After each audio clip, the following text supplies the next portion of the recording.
Albishirin kwala'umma masu kallon fina-finan Hausa. Yarkushi Film Production Maraɗi Nijar suke gabatar muku da Sarƙaƙiyar So.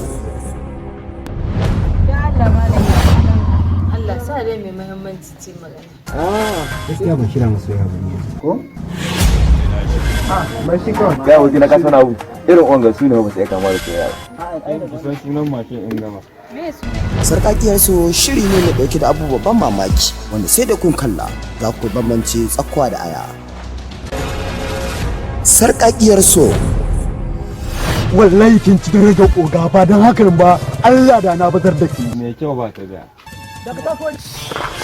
Kai ga oga to kai a nuna darra akan mata ko kananan yara domin za su rena ka.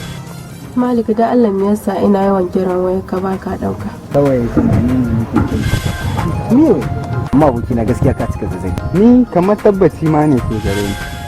Gaskiya in bayyana mata abin da ke damuna. A ita soyayya ba shirya mata ake yi ko kai tsaye take yi. A ta wuce. Dan Rumi kenan. Kana da ta kare su ba. Fadila. La Malik. Aha, ko mutane muka isko suna jira in dai liman bai zo ba kawai mu yi sallan mu tafi. Ina ga muna cikin sallah su zo su lalle abin kware ne. Ba ta zo mu ne. Sabon al'amarin soya shekarai na lokacin banyi. Yarkushi Film Production Maraɗi Nijar sun shirya tsaf da manyan jarumansu wanda za su nishaɗantar da ku. Kai dai baka iya koyin ba dai. Masha Allah kai zama. Dai ba za ku taɓa fahimta mutum ba. Na ga muku babu wata soyayya tsakanin mu.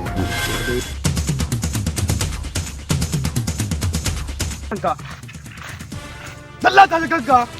Ai. Sarƙaƙiyar So yana nan tafe.